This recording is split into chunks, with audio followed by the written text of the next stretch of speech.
Baik, selamat datang kepada Bapak Ibu di lingkungan SMK Negeri 1 Sukasada. Saya haturkan panganjali umat, Om Swastiastu. Assalamualaikum warahmatullahi wabarakatuh. Salam sejahtera, namo buddhaya, salam kebajikan, shalom dan rahayu untuk kita semua. Yang terhormat Kepala SMK Negeri 1 Sukasada, yang saya hormati Ibu Waka Kurikulum SMK Negeri 1 Sukasada yang hari ini akan mendesiminasikan pekerjaannya di bidang calon guru penggerak. Selanjutnya kepada Bapak Ibu di lingkungan SMK Negeri 1 Sukasada yang saya hormati. Sebelum kita beralih ke acara selanjutnya, marilah kita berdoa sejenak untuk memohon kelancaran acara pada pagi hari ini. Menundukkan kepala sejenak, mari kita berdoa, dimulai.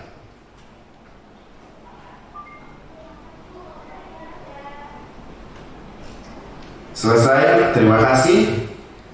Baik, kita lanjut saja ke acara selanjutnya, yaitu pengarahan dan juga skapur sirih dari Bapak Kepala SMK Negeri 1 Sukasada. Kepada Bapak, saya persilahkan.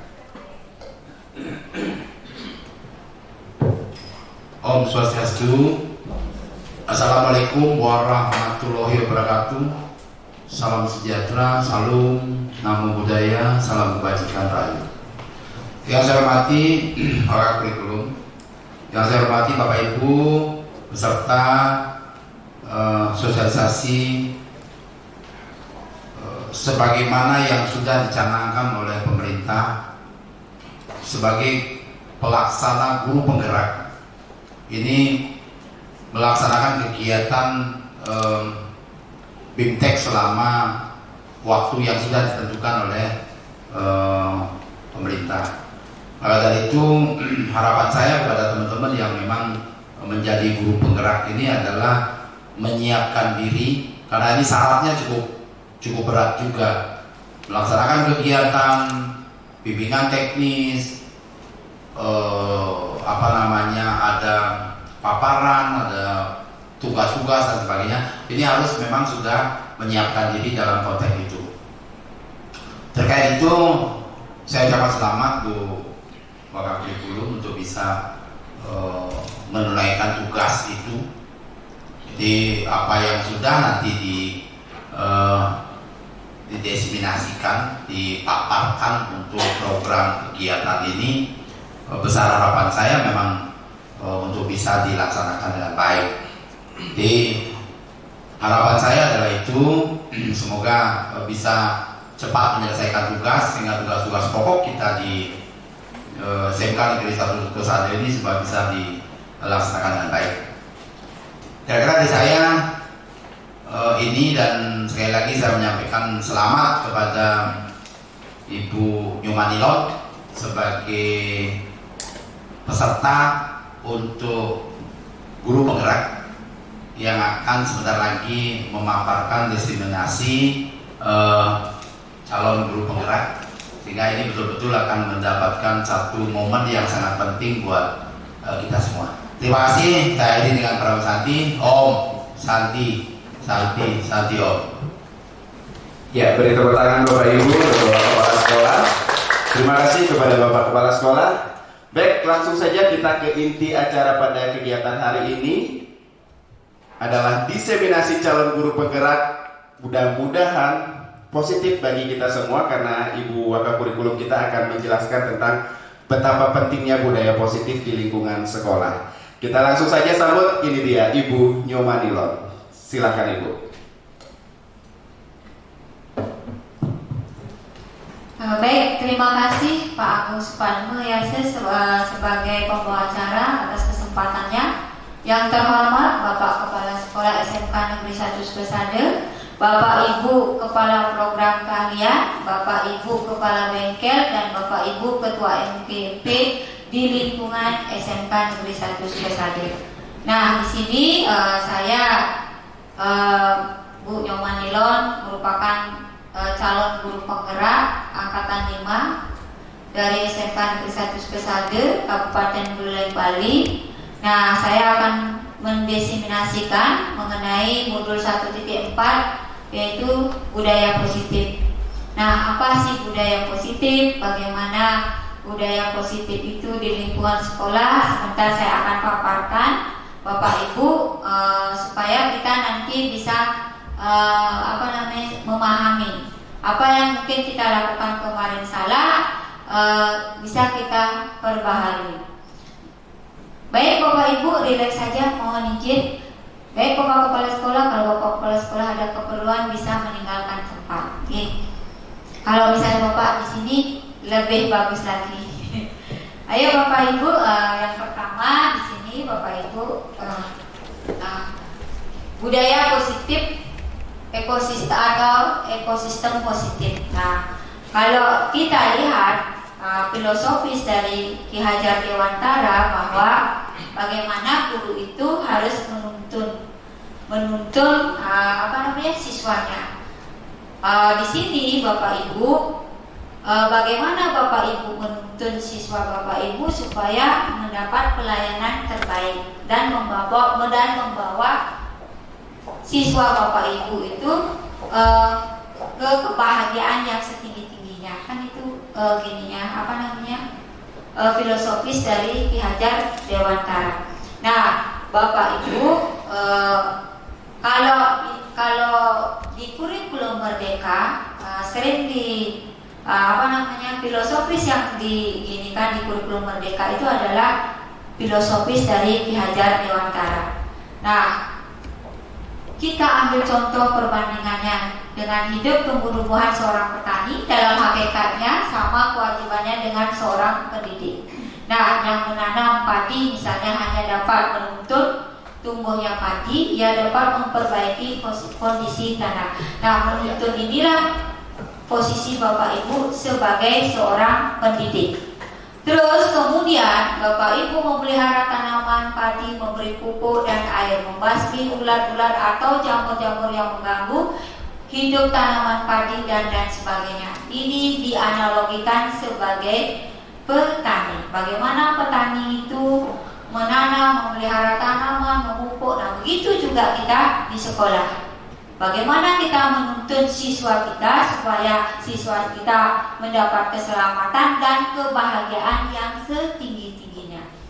Terus Bapak Ibu, eksplorasi konsep dari budaya positif itu ada satu, perubahan paradigma, stimulus respon lawan teori kontrol, kemudian arti disiplin, dan 3, motivasi perilaku manusia, kemudian lanjut keyakinan kelas, hukuman dan penghargaan. Nah, biasanya kan kita di hukuman.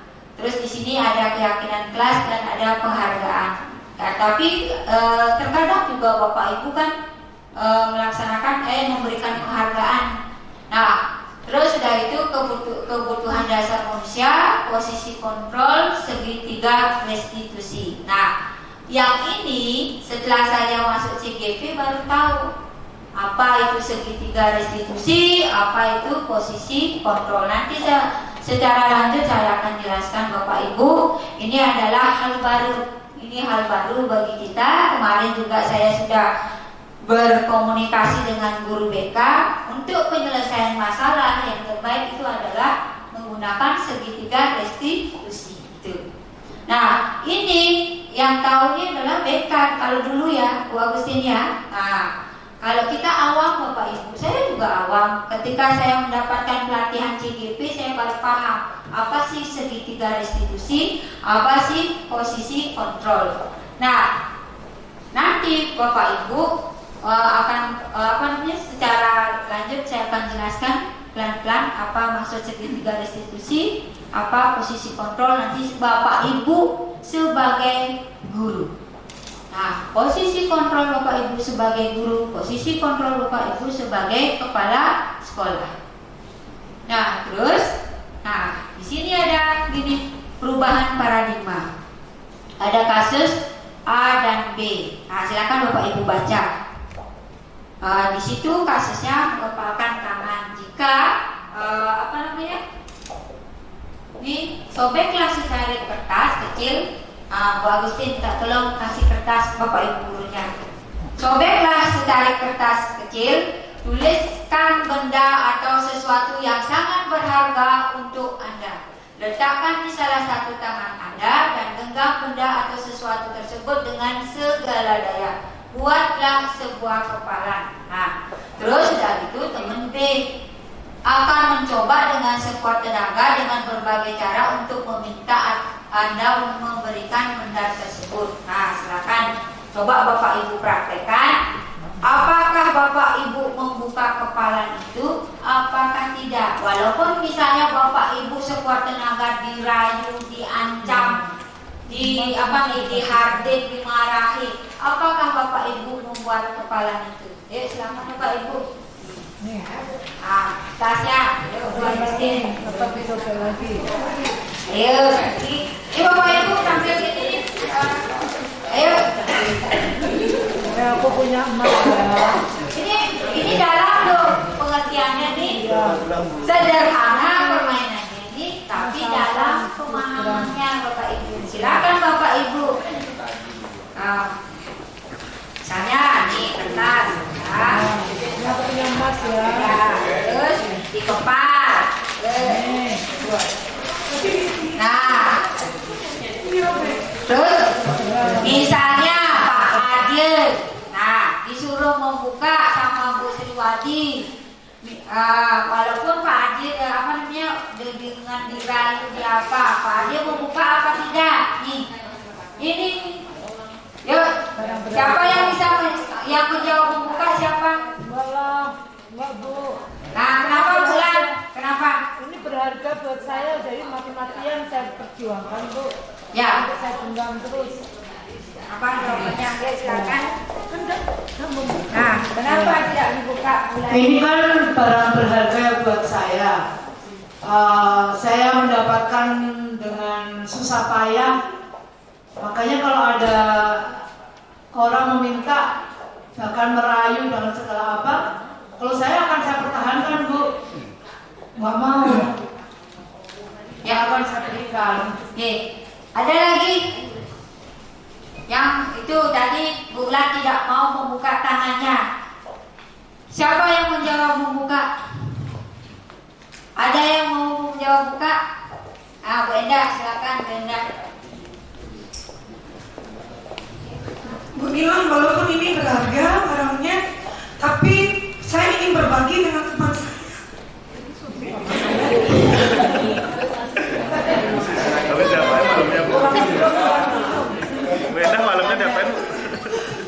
Ingin berbagi dengan teman saya.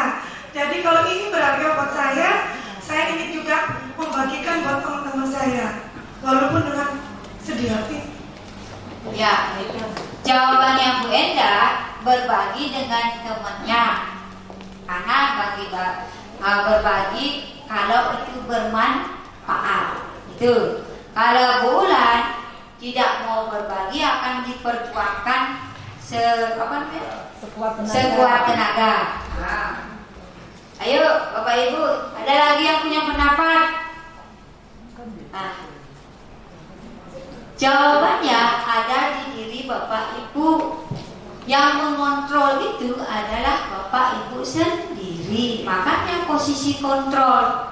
Ketika Bapak Ibu membuka, jika Bu Endah membuka kepalan tangan tersebut, jika itu bermanfaat untuk orang lain akan dibagi. Tetap Bu Endah yang mengontrol, bukan dikasih 100%, kan gitu. Tetap posisi kontrolnya ada di Bu Endah. Ketika Bu Ulan tidak mau membuka, tetap posisi kontrolnya juga ada di Bu Ulan, karena dia merasa itu adalah usaha gitu, barang berharga. Nah, di sini Bapak Ibu fungsi kontrolnya ada di Bapak Ibu. Ketika Bapak Ibu juga di dalam kelas, juga posisi kontrol ada di diri Bapak Ibu. Betul Bapak Ibu. Nih. Nah, saya lanjut Bapak Ibu. Yang lain sudah paham Bapak Ibu? Terus lanjut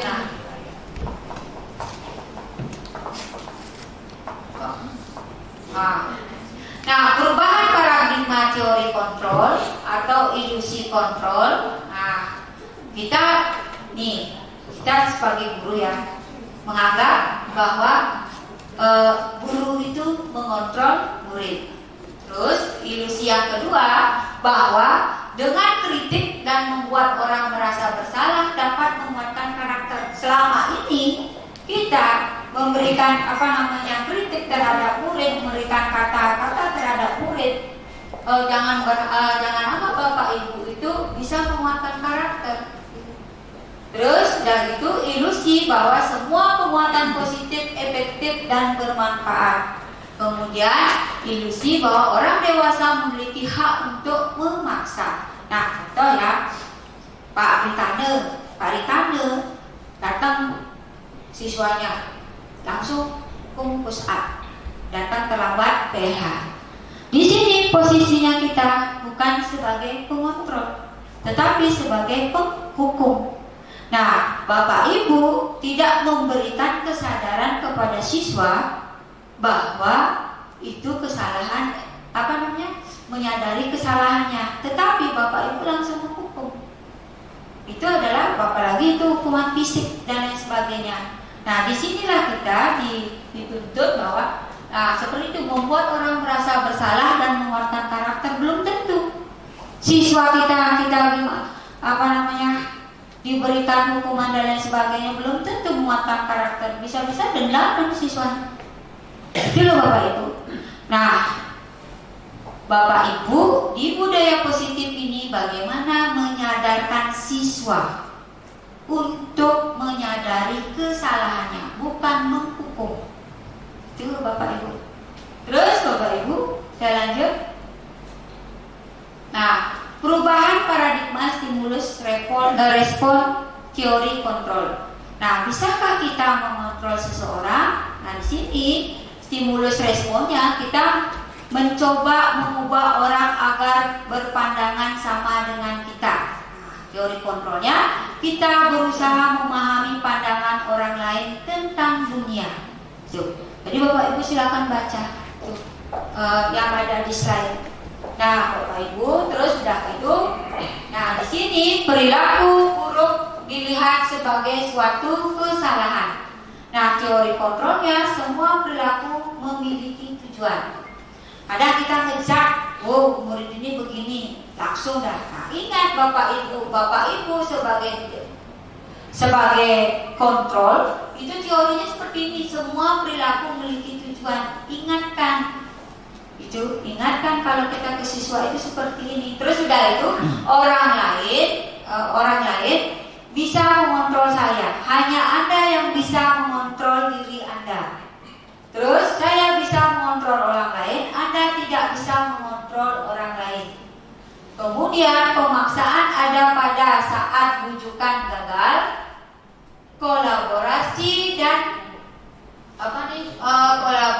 dan konsensus menciptakan pilihan-pilihan baru. Terus kemudian model berpikir menang atau kalah. Di sini kita akan mengajarkan bagaimana model berpikir menang. Dulu Bapak Ibu, jangan model berpikir menang atau kalah, tapi bagaimana kita mengontrol model berpikir menang ke siswanya. Terus Bapak Ibu, apa makna disiplin? Disiplin berasal dari kata bahasa Latin yaitu disiplin, artinya belajar. Nah, Bapak Ibu,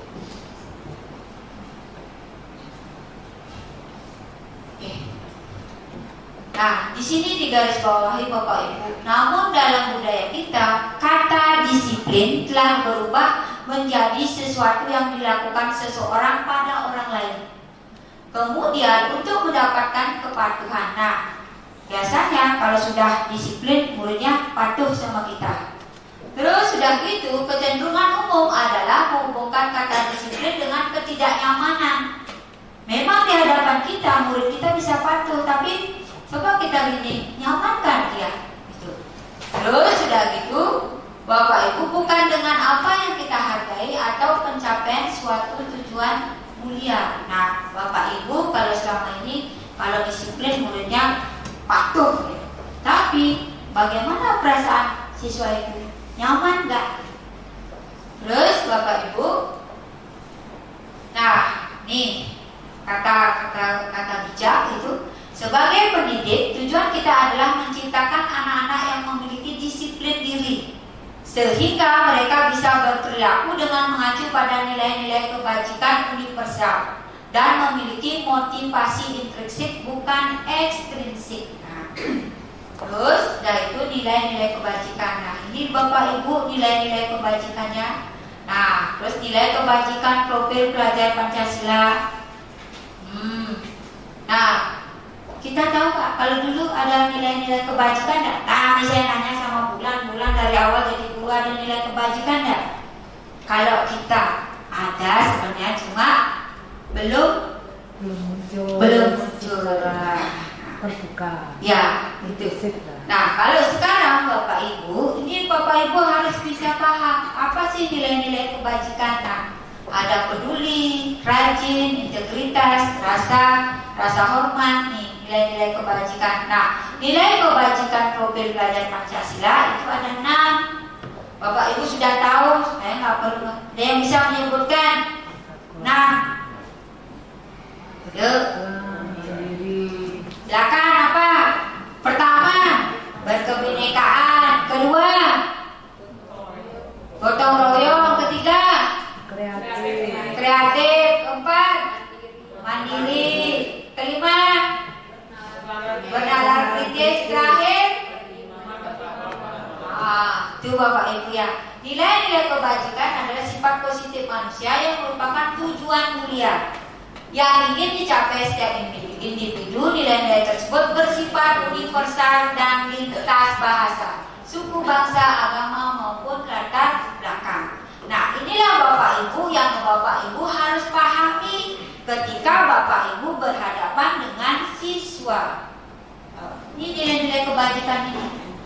Nah, terus Bapak Ibu, nah teori motivasi perilaku manusia. Nah, di sini Bapak Ibu motivasi eksternal. Pertanyaannya adalah kalau untuk menghindari ketidaknyamanan atau hukuman, apa yang akan terjadi apabila saya tidak melakukannya?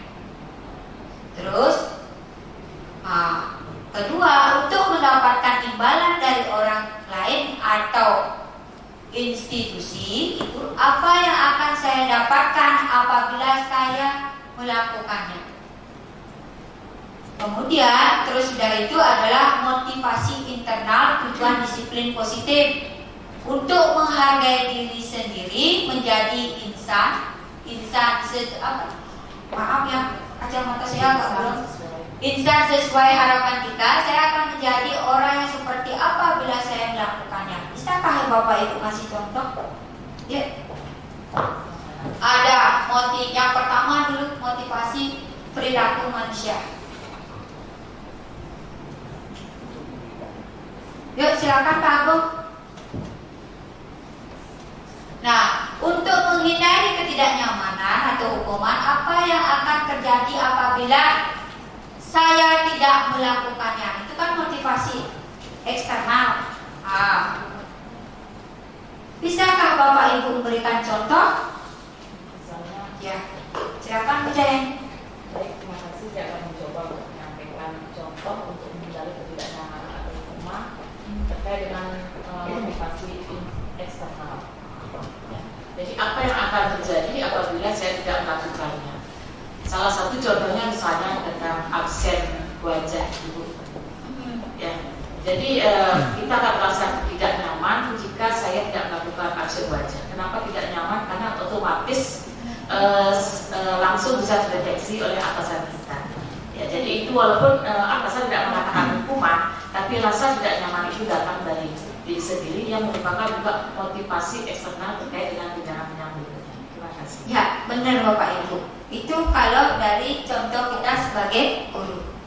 Nah, itulah yang dimaksud dengan motivasi eksternal. Nanti Bapak Ibu bisa cari contohnya. Terus sudah itu saya lanjutkan. Ya, di sini Bapak Ibu, nah merdeka.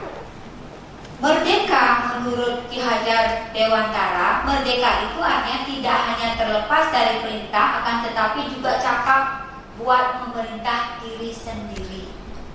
Itu Bapak Ibu. Artinya Bapak Ibu kurikulum merdeka kurikulum merdeka itu adalah Bapak Ibu bukan yang merdeka, tetapi Bapak Ibu merdeka itu adalah Bapak Ibu bisa inovatif, cakap dengan Bapak Ibu sendiri. Contoh, kalau di kurikulum K13 Bapak Ibu pasti selalu minta koma A, B, C. Kalau di kurikulum merdeka Bapak Ibu tidak bisa minta koma, tapi Bapak Ibu bisa mengeksplor diri sendiri. Di misalnya Bapak Ibu buat modul, Bapak Ibu di platform Merdeka Mengajar itu ada banyak contoh format modul. Bapak Ibu adopsi sesuai dengan kenyamanan Bapak Ibu sendiri. Jadi saya mau seperti budaya Garyapni, tidak seperti itu lagi. Silakan Bapak Ibu senyaman Bapak Ibu sendiri untuk Bapak Ibu berinovasi. Itu artinya merdeka. Nah, di kurikulum merdeka kan Bapak Ibu kalau di skala sejarah nggak bisa ya, tapi kalau di mapel umum Bapak Ibu bisa mengajar dari elemen tujuan elemen 1 dulu, baru elemen 2 dulu, baru elemen 1 boleh. Tapi kalau pelajaran sejarah karena sifatnya kronologis tidak bisa digitukan. Itu kecuali ini. Nah, itulah merdekanya Bapak Ibu. Makanya Bapak Ibu di sini hanya terlepas dari perintah, akan tetapi juga cakap membuat memerintah diri sendiri. Artinya Bapak Ibu ketika Bapak Ibu mengajar di kelas, membuat administrasi itu dari inovasi Bapak Ibu sendiri, bukan tergantung dengan orang lain. Itu loh Bapak Ibu ya. Terus dari itu, budaya positif. Nah, budaya positif ini secara luas. Kalau ini di lembaga, pertama itu adalah yang kita lakukan adalah kesepakatan kelas. Pernah nggak Bapak Ibu membuat kesepakatan kelas di kelas? Siapa yang pernah? Angkat tangan. Angkat tangan. Siapa yang belum pernah? Nah, kalau dulu kita kenal kesepakatan kelas ini adalah kontrak kerja. Kontrak belajar. Boleh. Kontrak belajar di awal pembelajaran. Nah, di sini sekarang itu adalah namanya kesepakatan kelas. Kesepakatan kelas yang dijalankan oleh Bapak Ibu dan siswa. Artinya di kesepakatan kelas ini sama-sama saling menghargai, maksudnya tidak merugikan. Menghargai, sama-sama saling menghargai, sama-sama saling menguntungkan antara siswa dan guru, tidak menguntungkan salah satu ini. Terus kemudian dari kesepakatan kelas itu adalah keyakinan kelas. Nah, dari kesepakatan kelas itu terbentuklah keyakinan kelas. Jadi Bapak Ibu menghargai keyakinan kelas itu seperti apa. Terus lanjut lingkungan positif. Jika Bapak Ibu membuat kesepakatan kelas, keyakinan kelas terpengaruh kepada lingkungan Bapak Ibu, akan terbentuk lingkungan positif. Contoh misalnya di AP saya lihatkan sebelum masuk pembelajaran itu, apakah itu kesepakatan kelas saya nggak tahu. Dia berdiri dulu siswanya.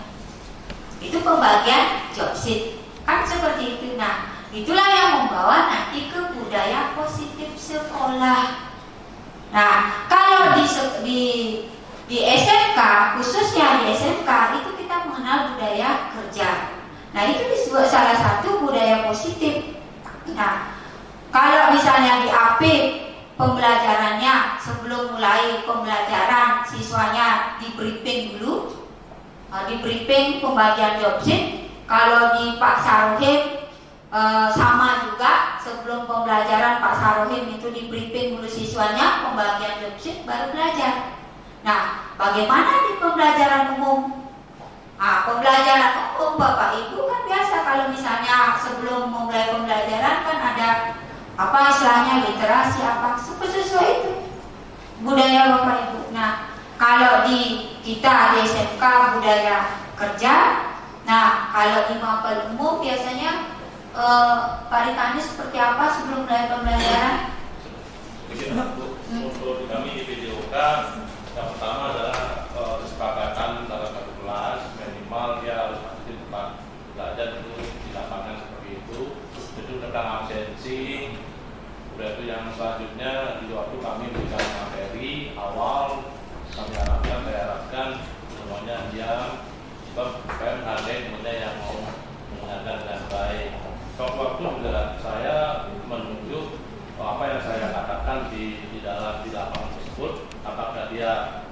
raganya ada di situ, apa pikirannya ada di situ, kami langsung tes seperti itu. Itu Ya. jawabannya. Nah itu merupakan kesepakatan kelas yang bagus Pak. Berarti Bapak ini sudah menjalankan kesepakatan kelas selama ini. Nah, nanti tinggal Bapak bagaimana mengini keyakinan kelasnya. Nah, dari kesepakatan kelas itu siswa itu menghargai, menghormati, sehingga menjadi keyakinan kelas. Kemudian itu kan lingkungan positif, sehingga menjadi budaya positif di sekolah. Nah, kebetulan kita, Bapak Ibu, di sekolah kita kan nanggap di jurusan jurusan yang belum melaksanakan budaya kerja. Kalau di AP sudah, di kali sudah saya lihat, di tekstil Sebelum kita belajar di awal, misalnya kita presensi dulu. Setelah itu mempersiapkan alat yang kita akan pergunakan untuk praktek. ya. Terus sudah itu di Pak Niasir, lek lukis di mana Pak? Memang kita pertama cek kelas dulu kebersihan, setelah itu pembagian alat dan bahan, setelah itu absensi, baru materi dan langsung praktek. Terus Bu Haryani di DKP gimana? Lalu di DKP di awal dimulai dengan absensi seperti itu, kemudian ada berdoa, baru materi. Setelah selesai materi kita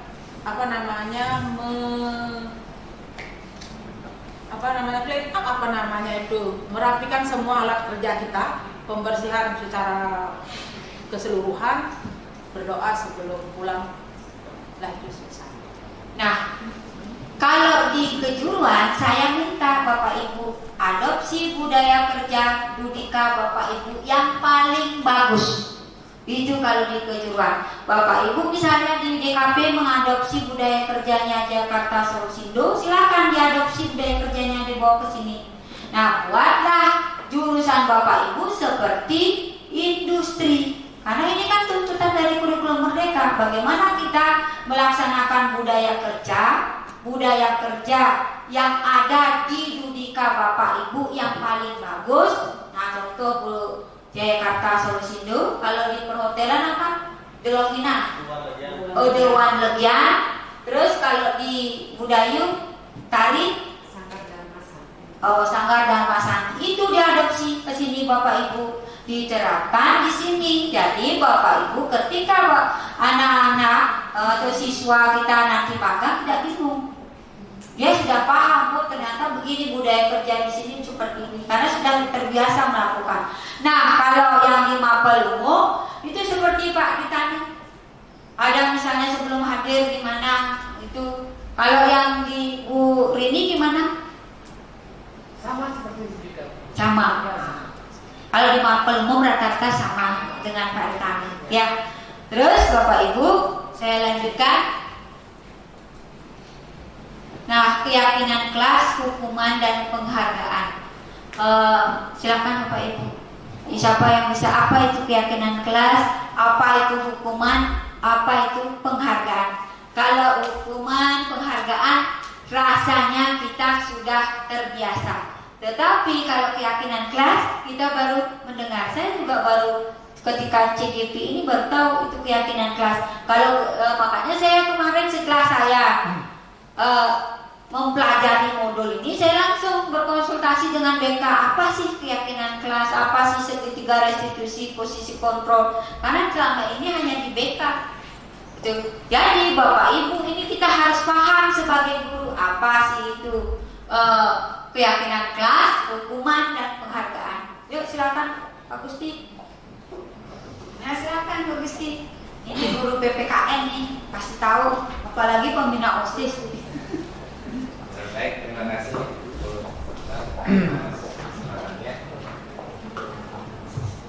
Jadi di sini saya mencoba untuk menjawab pertanyaan dari Nilon, yaitu mengenai keyakinan kelas.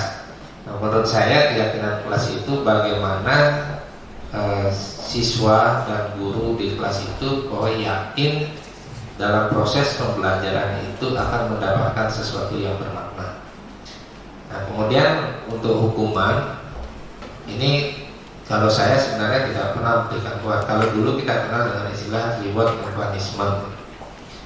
Nah, kadang-kala kita kan sering menghukum murid yang tidak mengerjakan tugas. Sementara selama ini yang saya lakukan kalau siswa itu tidak melakukan atau mengumpulkan tugas tepat waktu itu paling adalah dalam pengurangan poin, tidak sampai kepada hukuman fisik. Sementara penghargaan itu akan kita berikan kepada siswa yang memang melakukan tindakan-tindakan positif di kelas. Termasuk kalau dalam hal pelanggaran disiplin juga siswa itu sekarang tidak lagi saya lakukan dengan seperti dulu itu mungkin nyuruh berdiri di depan kelas dan seterusnya. Sekarang lebih banyak saya berikan untuk membuat resume pembelajaran supaya ada hal-hal yang mereka dapatkan. Oke, itu dari pengalaman saya. Terima kasih. Baik Pak Gusti, bagus sekali pengalamannya itu mengenai keyakinan kelas, hukuman dan penghargaan. Yuk sekarang Pak Sarhin, ya silakan Pak Sarhin.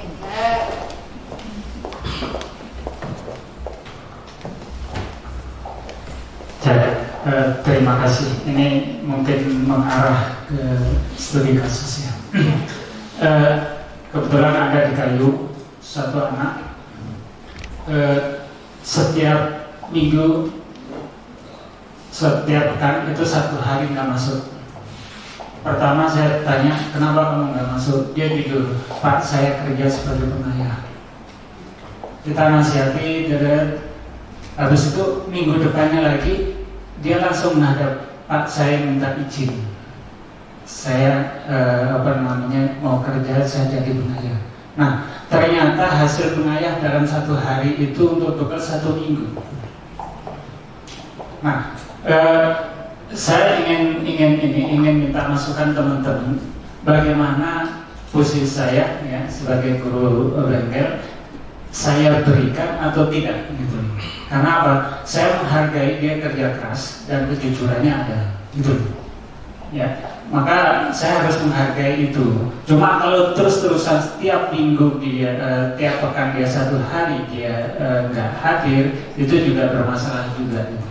Nah, mungkin teman-teman bagaimana kira-kira solusi yang harus kita berikan tanpa harus mengecilkan dia, artinya merendahkan dia karena memang dia nggak ada untuk bekal itu, karena bapak ibunya cerai, terus bapak masing-masing udah pada nikah dan seterusnya, dia agak berat gitu ya dalam menanggung hanya untuk bekalnya saja. Kira-kira seperti itu gambarannya.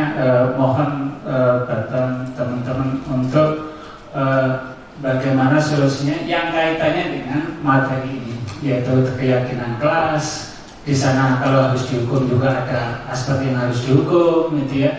Kalau memang harus dihargai, memang di sana juga ada kejujuran, kerja keras, harus ada juga penghargaan kita ke dia. Jadi tiga-tiganya bercampur aduk, gitu ya. Terima kasih. Baik Pak Sarhin, pertanyaannya sangat luar biasa. Ini memang kasus terjadi. Nah, bagaimana keterkaitannya dengan kesepakatan kelas, keyakinan kelas, hukuman, dan penghargaan? Nah, kalau kita lihat dari kasusnya bahwa anak tersebut dia bekerja untuk bisa melanjutkan sekolah, saya harap saya pikir Bapak Ibu ketika membuat kesepakatan kelas tidak terlalu kaku. Itu yang utama. Nah, di sini Bapak Ibu untuk semuanya ini ya, di lembaga itu ada kebijakan. Kebijakannya adalah jika siswa, itu kan yang kemarin saya bilang, makanya kenapa saya suruh menstabulasi siswa-siswa yang mempunyai usaha. Nah, ini baru saya ketemu kasus ketika siswanya yang bekerja. Nah, ketika siswa yang mempunyai usaha penghasilannya per bulan 500.000, ketika bolong-bolong dia sekolah itu naik kelas karena kita membantu. Karena Apa yang bisa kita pertanggungjawabkan itu adalah laporan keuangannya, laporan kegiatannya. Di sini juga sama, ketika siswa tersebut bekerja untuk sebagai bekal dan untuk biaya sekolahnya, jika bolong-bolong, kita juga bantu Bapak. Nah, walaupun Bapak Ibu membuat kesepakatan kelas, karena kita di SMK, di SMK dan juga siswa kita menengah ke bawah, jadi Bapak Ibu ketika membuat kesepakatan kelas, keyakinan kelas jangan terlalu kaku, fleksibel. Fleksibel itu adalah contoh seperti kasus yang disampaikan oleh Pak Sargit, di situ kita bisa membantu Bapak Ibu. Nah, kenapa kita membantu anak tersebut? Karena ini dia membiayai diri sendiri untuk sekolah. Apa yang kita bisa minta dari anak tersebut? Kegiatannya Pak Sargit. Ketika siswa itu tidak datang ke sekolah, benar nggak dia bekerja? Kegiatannya, laporan keuangannya, itu yang bisa kita membantu. Nanti Pak Sarohen sampaikan ke saya, karena kebetulan saya wakakurikulum, nanti saya akan menyampaikan ke guru-guru. Mohon untuk anak ini dipertimbangkan. Nah, mapel yang bolong-bolong itu kita bisa daringkan. Itu nggak Pak? Nih, mapel yang bolong-bolong bisa daringkan. Silakan Bu. Jadi dalam hal ini prosentase kehadiran mungkin diperlakukan khusus ya untuk anak yang tertentu seperti itu ya. Ya, benar Bulan. Nah, karena apa? Karena di situ kita bagaimana siswa itu supaya dia tamat. Bukannya nanti kalau kita tidak fleksibel, nanti takutnya siswa itu berhenti di tengah jalan.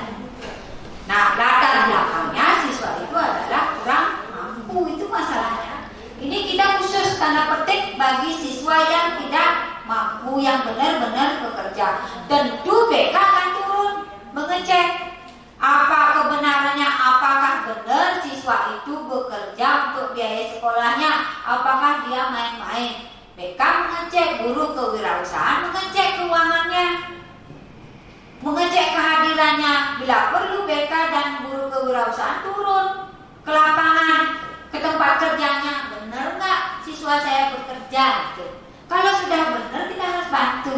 Mata pelajaran yang lainnya misalnya bolong-bolong, kita bisa kasih daring Bapak Ibu, atau kita carikan hari lain khusus untuk memfasilitasi anak ini. Itulah tujuan dari filosofis Ki Hajar Dewantara, bagaimana Bapak Ibu menuntun siswa Bapak Ibu dan melayani siswa Bapak Ibu. Nah, untuk mencapai keselamatan dan kebahagiaan yang setinggi-tingginya. Kebahagiaan yang setinggi-tingginya kalau kita sebagai guru kan siswa kita bekerja setelah tamat. Kan itu, mendapatkan pekerjaan yang layak sehingga menghasilkan pendapatan juga yang layak Bapak Ibu. Tapi kalau kita terlalu kaku, sulit, berbenturan terus. Nah, di sini saya nuntut Bapak Ibu fleksibel, karena di lapangan, kalau teorinya bagus Bapak Ibu, tapi di lapangan, terutama SMK Negeri 1 Sukasada, siswanya adalah golongan menengah ke bawah, bukan menengah ke atas. Banyak siswa kita yang jadi guru sambil bekerja, itu yang punya. Makanya saya minta ketika membuat kesepakatan kelas, keyakinan kelas, Bapak Ibu fleksibel melihat kondisi murid. Nah, Pak Sarhen, ketika di akhir semester saya selalu berkomunikasi dengan Bu Endah, itulah mendata siswa yang punya ini, dan dengan kasusnya Pak Rohim tambah lagi sekarang, yaitu mendata siswa yang bekerja gitu. Supaya nanti nggak newono guru A langsung dimatikan, tak naik kelas gitu. Itu ininya. Karena kita disinilah kita memposisikan Bapak Ibu sebagai guru adalah menuntun anak Bapak Ibu. Oke, mungkin itu masalahnya. Ada tambahan? Terima kasih. Jadi untuk kasus ini berarti laporannya yang harus kita perjelas ya. Ya, benar. Kebetulan dia juga lapor, artinya pendapatannya satu hari itu 90 pengayahan gitu ya. Ya. Nah, itu untuk bekal 1 minggu ya. Dan memang anaknya untuk di bengkel, kebetulan biar nggak masalah di normatif adaptif, ambillah jam bengkel ya, dan gitu. Nah, tetapi ketika jam yang lain dia memang rajin. Artinya bukan main-main, bahkan yang apa namanya yang nggak seperti itu kasusnya malah kadang-kadang dia telat daripada dia itu, untuk tugasnya. Seperti itu. Kebetulan DKI juga dulu sekali juga pernah hampir nggak naik dia. Waktu itu mungkin yang di samping saya waktu itu Pak Tanding gitu ya. Jadi pernah waktu rapat ya. Okay. Waktu itu pernah rapat kenaikan kelas. Jadi kasusnya anaknya selalu ketinggalan ketika pagi itu telat gitu ya, bahkan di olahraga dia benturan terus gitu ya. Dia bukan telat bangun, dia bangun jam 4 gitu ya, ngantar ibunya. Kebetulan di Kayu Putih dia tinggal, ngantar ibunya ke Banyuasri, Pasar Banyuasri. Ingat ya waktu itu ya. Nah, kasus itulah yang pernah ya, artinya di Kayu memang agak lumayan. Cuma saya senangnya anaknya terserah, sehingga ketika ada masalah kami bisa sampaikan ke teman-teman yang lain gitu ya. Sehingga apa, teman-teman walaupun mungkin udah nggak naik sebetulnya ini anak, waktu itu udah hampir tidak nggak naik, tapi bersyukur gitu ya, apa namanya, dengan masalah yang terbuka kita buka dia ini, teman-teman oh ternyata ini, setelah kita tahu kasusnya gitu ya. Jadi semuanya ngasih nilai bagus gitu. Masih kita naikkan gitu ya. Karena apa? Memang dia jadi tulang punggung gitu. Habis dari Banyuasri ke Kayu Putih, naik lagi ke ke atas, baru dia ke sekolah, baru ke rumah, baru ke sekolah. Nah, di sanalah yang waktu itu agak lumayan. Nah, waktu rapat kenaikan kelas memang agak alot waktu itu. Pak Taning waktu itu di sana, bola udah ada di mana Pak Taning? Tadi ada di kiri, sekarang udah di tengah Pak gitu ya. Habis itu udah di kanan, ya syukur alhamdulillah. Ya terima kasih. Nah, Bapak Ibu, itulah contoh Bapak Ibu yang diterapkan oleh Pak Sarohim. Pak Sarohim itu tanpa sadar sudah menerapkan filosofis KHD, yaitu menuntun melayani siswa Bapak Ibu. Itu. Nah, apa akibat dari menerapkan itu? Siswanya Pak Sarohim terus terang jujur terhadap kegiatan apa yang ada di rumahnya. Itu yang kita cari, Bapak Ibu. Yang kita cari itu bagaimana siswa Bapak Ibu berterus terang dengan gurunya, jujur. Kalau kita menghukum kan otomatis siswa kita tidak mau terus terang kan? Nah, ketika Bapak Ibu melayani siswa Bapak Ibu, yang kita dapatkan adalah terus terang tentang ekonominya, keadaannya. Jadi kita mudah melayani siswa kita. Itu Bapak Ibu. Nah, itu yang saya inginkan ke depan Bapak Ibu. Bapak Ibu ketika menemui kasus, Bapak Ibu dulu jangan ngejudge, jangan menghardik dulu, jangan memberikan hukuman dan sebagainya. Bagaimana kita melayani? Nah, tadi pertanyaan fungsi kontrol itulah yang Bapak Ibu pakai untuk menangani siswa Bapak Ibu. Nah, tepuk tangan dulu untuk Pak Sarohim. Saya menginginkan Bapak Ibu yang lain bisa menerapkan seperti Pak Sarohim, ya, sehingga keadaan siswanya itu biar ini. Pasti memang di siswa tekstilnya nanti itu nulis sepatu, mesin tuh blong-blong kayak gitu. Nah, apa? Ya kan itu Christine itu artinya kita harus melayani dia. Terlambat apa? Dia nggak masuk, padahal dari rumahnya sudah masuk. Nah, saya minta pelayanan itulah yang diberikan nanti di tekstil.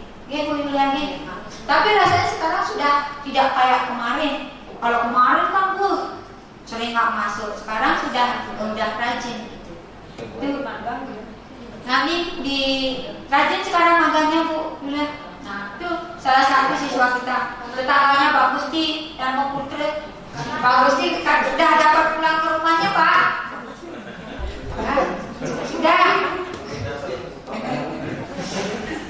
Nah saya lanjut. Nah, mengapa tidak peraturan saja? Mengapa harus keyakinan kelas? Nah, gini Bapak Ibu, mengapa kita memiliki peraturan harus menggunakan helm bila mengendarai kendaraan roda 2? Terus, mengapa kita memiliki peraturan 3M menggunakan masker, mencuci tangan dan menjaga jarak 1,5 meter? Terus kemudian, mengapa kita memiliki peraturan harus datang tepat waktu pada saat mengikuti pelatihan? Nah, di sini Bapak Ibu, kalau kita tidak ada peraturan, hanya keyakinan kelas juga tidak pas. Nah, di sini harus seimbang peraturan, keyakinan kelas harus seimbang, di mana nanti ketika ada peraturan siswa itu menghormati peraturan tersebut, sehingga misalnya aturannya Pak ada kesepakatannya Pak Ritane atau di kelasnya Pak Ritane itu adalah 15 menit tidak hadir, bagaimana Pak? Menyanyi. Tidak hadir. Kita suruh ikut Bu, nanti dia itu tanya kenapa, alasannya apa. Berarti Pak Ritane tidak menghukum kan? Nah, itu saya ingin menggali kenapa dia seperti itu, gitu. Sehingga kami langsung bisa menasihati dalam tanya apa. Berarti Bapak Ibu di sini Bapak Ibu sudah menjalankan kesepakatan kelas, keyakinan kelas. Karena apa? Bapak Ibu tidak menghukum dulu. Nah, kita berusaha membuat siswa kita sadar dengan kesalahannya, dengan seperti tindakan Pak Ritane. Itu menggali informasi dulu, kenapa? Gitu.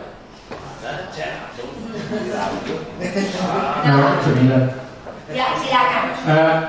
Ini sekalian ya, biar agak tuntas sedikit. Yang kasus tadi kan udah kita coba untuk cari solusi.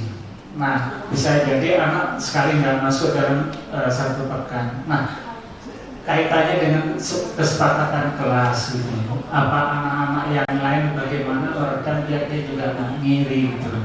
Artinya gimana kiat-kiat kita gitu ya, sehingga yang lain juga tetap disiplin dengan kondisi dia gitu ya, yang ini tetap jalan dengan kondisi dia gitu. Bagaimana caranya kira-kira mungkin teman-teman? Ada yang bisa ngasih solusi terkait dengan ya, silakan Kak Ari Dharma. Terima kasih. Ya. Saya cuma pengen sharing walaupun saya baru jadi guru. Tidak tahu saya benar apa yang saya lakukan, tapi mengenai kesepakatan kelas ini pertama kali saya ngajar saya sudah ngelakuin kesepakatan kelas. Jadi saya berusaha di kelas itu berusaha adil, karena di DKV kan memang identik karena pilihan bukan jurusan favorit, jadinya siswa itu pasti dia merasa dia salah jurusan, pasti masuknya kebanyakan nah Pak Walen aja ya, Pak Walen masuk aja gitu. Kadang-kadang nggak serius dia dalam kelas. Terus saya mengadakan kesepakatan kelas di sana gitu. Jadi sederhana aja sebenarnya, supaya lebih disiplin aja, lebih minimal, walaupun dia nggak sepenuh hati ikut belajar. Misalkan contoh kecilnya, kalau 15 menit dia terlambat, hukuman apa yang konsekuensinya apa yang kalian inginkan kalau kalian terlambat 15 menit. Terus kalau gurunya terlambat 15 menit, gurunya harus ngapain? Jadi di sana saya ngadain kesepakatan sama siswa. Jadi di sana kalau memang sudah ada yang seperti itu, kan sudah kesepakatan. Jadi kita nggak memaksa, sudah kesepakatan harus fair, harus adil, gentle lah sama kita sama siswanya. Itu sih. Jadi misalkan kalau saya terlambat, siswanya yang minta, saya tawarin apa aja hukumannya itu. Kalau dia punya hukuman baru lain, silakan misalkan push up 10 kali, geleng latungan 3 kali misalkan kayak gitu. Jadi adil. Selama ini sih yang kelas yang mau belajar belum ada, tapi yang dulu yang kelas 12 ada. Kalau dia selamat dari pilih lah hukumannya apa yang sudah kita sepakati. Jadi yang disiplin dia kan merasa ternyata disiplin, lebih kan disiplin daripada kita harus selamat lari kan. Apapun alasannya waktu itu pokoknya harus jalani konsekuensinya. Terima kasih. di sini Bapak Ibu kan menyusun kesepakatan kelas 1, 2, 3, 4. Nah, dalam menyusun itu Bapak Ibu sudah komitmen bersama dengan siswa saling menghargai, saling menghormati kesepakatan kelas. Nah, jika di tengah jalan Bapak Ibu ini seperti kasusnya Pak Saruhim, bahwa siswanya tidak maksudnya hadirnya, kalau misalnya Bapak Ibu 3 kali tidak hadir, nah seperti apa, membuat apa kan gitu. Nah, jika nih seminggu tidak hadir, nah setiap minggu nih tidak hadir di pelajaran Bapak Ibu untuk siswanya Pak Saruhin, bagaimana solusinya? Nih kalau yang di bengkel oke lah, di mampal umum, bagaimana solusinya? Ya silakan Pak Detani. Oke, mungkin pengalaman tentang ini yang jelas kami sering di lapangan yang kasusnya kayak itu barusan katakan, saya pribadi itu adalah kalau lewat sampai 2 kali seperti itu mempelajari itu perorangan gitu, udah itu pelajari apakah dia pembohong apa tidak gitu. Dan itu kadang-kadang terus aja mungkin Pak Andi ada, kalau ada di sini kadang-kadang saya langsung ke rumahnya Bu, mau lihat situasi rumahnya gimana. Setelah kami tahu di rumahnya seperti apa keadaan ekonominya gitu, mungkin harusnya pelepasannya dari sekolah gitu. Seperti perusahaan aja kemarin saya tanpa minta izin sama BK sekolah karena penasaran Bu, perusahaan aja kasih orang tuanya dikasih uang, namanya seperti itu gitu. Nah setelah kami tahu di rumahnya seperti itu, oh berarti benar, berarti pelepasannya dari sini. Akhirnya kami menasihati lah seperti itu. Berarti kesimpulan nggak mau langsung. Setelah kami tahu dulu latar belakangnya apa, sudah itu sedikit demi sedikit kita kasih bimbingan khusus, sudah itu apa sih tujuannya, yang kedua gimana caranya saya sehingga tamu itu bisa menerima apa yang kami kasih tahu. Kita cek ya, kalau misalnya saya bapak terlalu keras, kerasnya yang udah bagaimana, saya tanya dia tuh. Begitu rasanya sering saya lakukan di lapangan seperti itu. Baik Bapak Ibu, bagus, luar biasa. Jadi ketika Bapak Ibu berhadapan seperti Pak Dari Dharma tadi bilang, kesepakatan kelas itu adil, harus adil antara siswa satu dengan siswa lain, kan gitu kan, pertama kan, nah, harus adil nih. Nah ketika kita bertemu kasus seperti Pak Saruhin, kalau Pak Ritano dia itu adalah dengan cara kunjungan. Bagus Bapak Ibu, kita pertama jangan menghukum dan lain sebagainya dulu. Bagaimana kita mengetahui murid kita itu kenapa murid kita seperti itu, kenapa terlambat. Jadi ketika Bapak Ibu membuat kesepakatan kelas, walaupun itu bersifat adil, jangan terlalu kaku, itu saja intinya, fleksibel. Nah kalau seperti yang dilaksanakan oleh Pak Ritano itu adalah guru luar biasa. Bagi saya guru luar biasa, kunjungan ke rumah,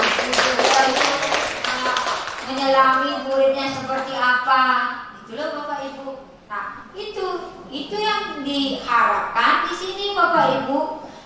Kalau semua gurunya seperti Pak Ritano, saya yakin sengaja nak benar di sekolah ini aman, sentosa.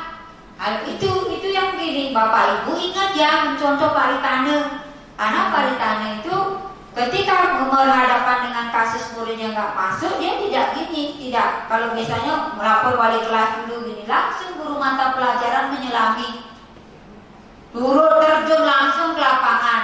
Apa sih latar belakang yang menyebabkan siswa saya tidak masuk ke sekolah? Nah dari itu Bapak Ibu tidak akan mengejar. Nah ketika temannya bertanya, karena Pak Ritano sudah tahu permasalahannya, nanti Bapak menjelaskan ke siswa. Tetapi ketika menjelaskan supaya tidak ada siswa itu, biar tidak malu siswanya,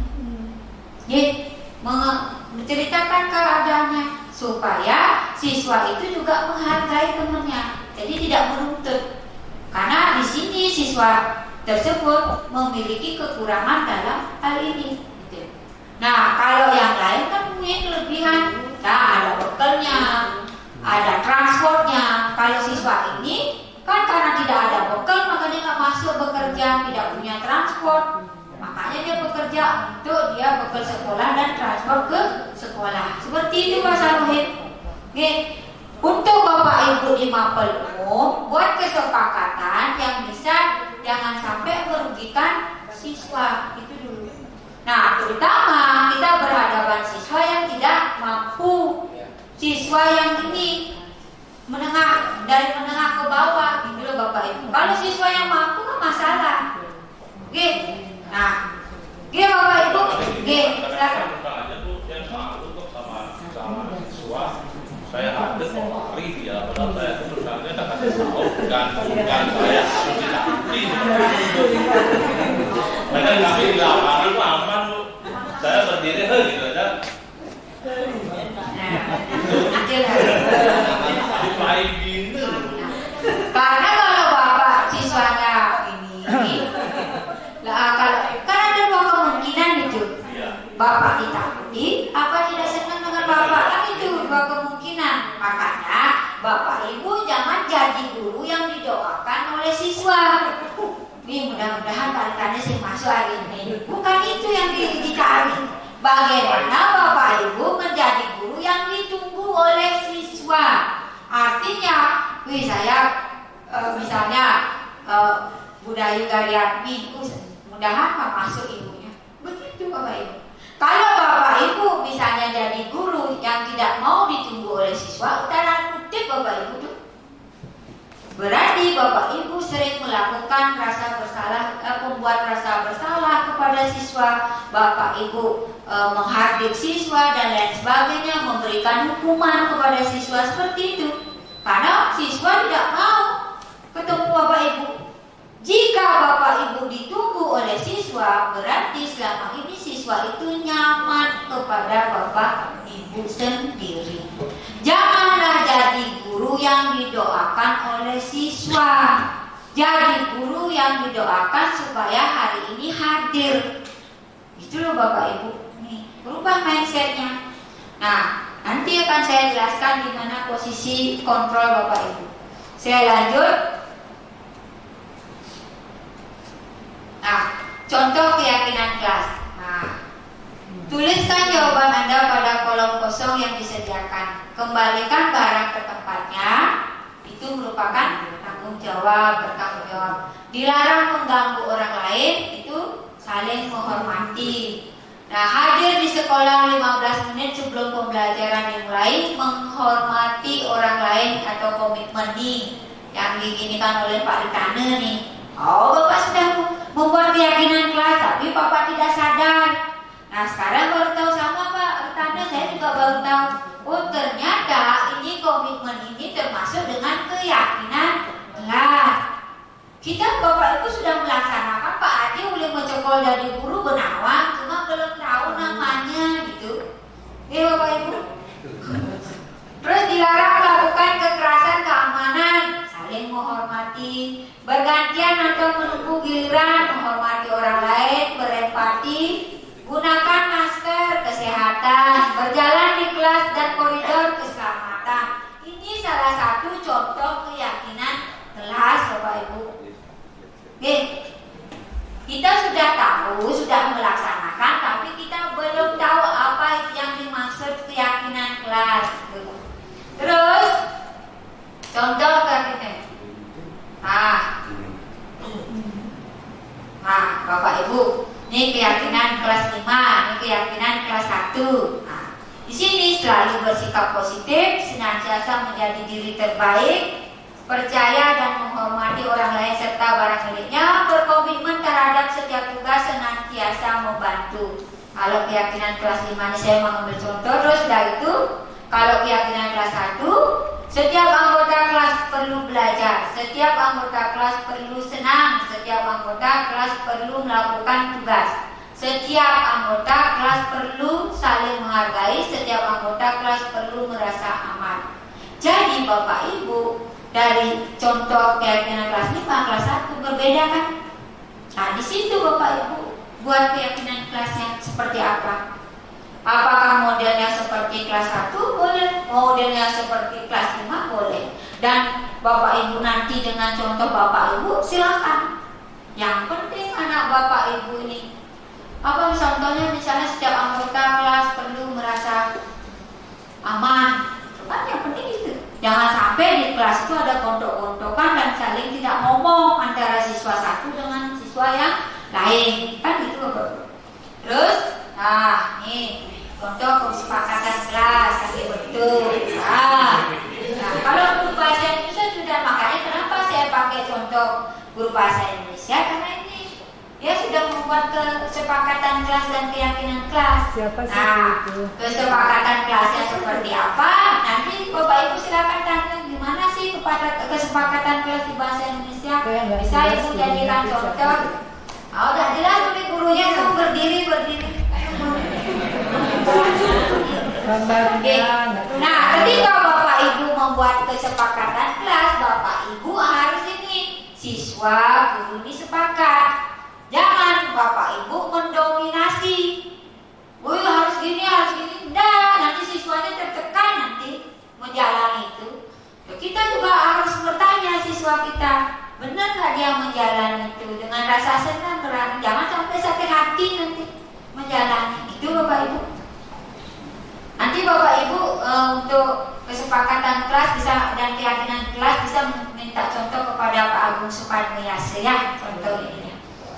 Oke.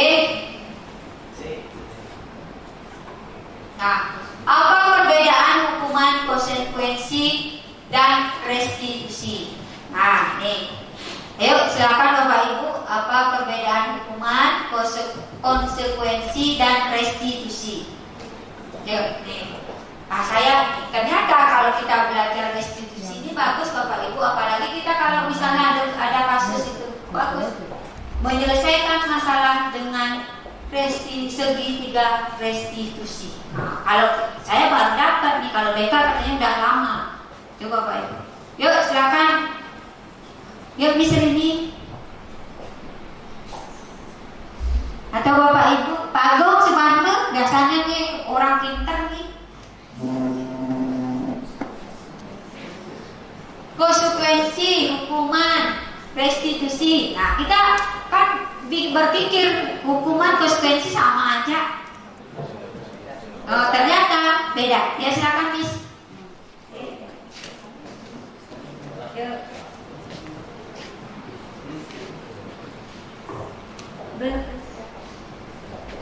Baik, terima kasih.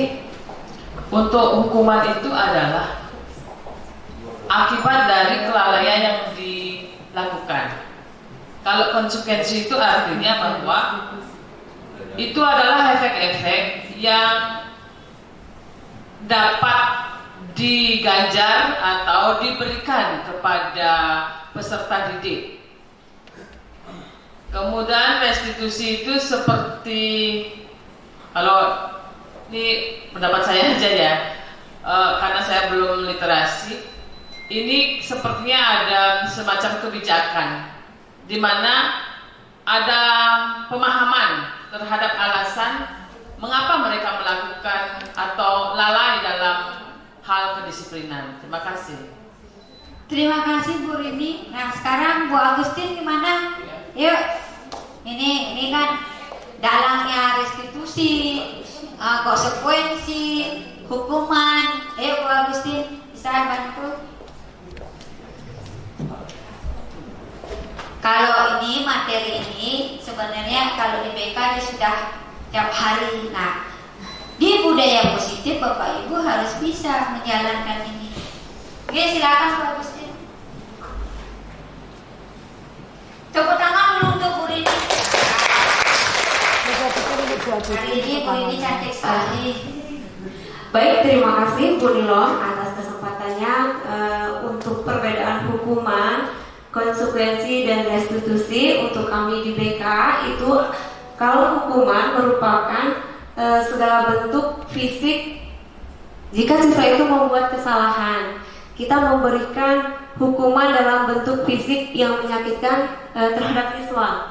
Tetapi kalau konsekuensi, siswa itu bersalah, kemudian kita memberikan gagasan atau memberikan kesempatan kepada siswa, kamu mengetahui hari ini salah, konsekuensi atau hukuman untuk diri kamu itu apa. Jadi yang menentukan adalah peserta didik sendiri, bukan Bapak Ibu guru ataupun kami di BK. Sedangkan restitusi itu adalah memberikan kesadaran kepada siswa bahwa siswa itu mengakui dan berani bertanggung jawab akan kesalahan yang dilakukan, sehingga dia bisa memberikan cerminan diri atau evaluasi terhadap dirinya sendiri. Jadi siswalah yang membentuk atau yang membuat hukuman untuk dirinya sendiri. Mungkin itu Bu Nilon, terima kasih. Baik, Bu Agustin, bagus sekali jawabannya di sini. Sudah sangat jelas Bu Agustin menjelaskan tentang apa itu hukuman, konsekuensi dan restitusi. Nah, saya lanjut Bapak Ibu. Disiplin yang sudah bermakna positif terbagi dua bagian, yaitu disiplin dalam bentuk konsekuensi, disiplin dalam bentuk restitusi. Nah, kemudian Bapak Ibu, hukuman bersifat satu arah dari pihak guru yang memberikan, bisa berupa fisik maupun psikis murid atau anak disakiti oleh suatu perbuatan atau kata-kata. Ini hukuman. Kemudian Bapak Ibu, disiplin dalam bentuk konsekuensi sudah terencana atau sudah disepakati, sudah dibahas dan disetujui oleh murid. Artinya yang dimaksud ini ketika Bapak Ibu membuat kesepakatan kelas dan Bapak Ibu di siswanya dia melanggar kesepakatan kelas, itu artinya kan kita sudah buat kesepakatan kelas, anak Bapak Ibu membuat pelanggaran tapi tidak ada di kesepakatan kelas, itulah yang disebut dengan konsekuensi hukuman. Terus Bapak Ibu lanjut, restitusi adalah proses menciptakan kondisi bagi murid untuk memperbaiki kesalahan. Nah, tepat sekali dibilang oleh Bu Agustin, bagaimana kita memberikan kesadaran kepada murid terhadap kesalahannya, sehingga mereka bisa kembali pada kelompok mereka dengan karakter yang lebih kuat. Jadi Bapak Ibu, ketika Bapak Ibu, anak Bapak Ibu membuat kesalahan, jangan dijudge di depan temennya. Kalau dari restitusi, kita panggil siswanya, kita ajak ke belakang, ngobrol atau bagaimana. Disitulah siswa kita ajak dia sadar akan kesalahannya. Bukan semata-mata kalau Bapak Ibu sekarang anak Bapak Ibu bersalah, Bapak Ibu marahi di depan umum, bukannya memperbaiki, malah dendam.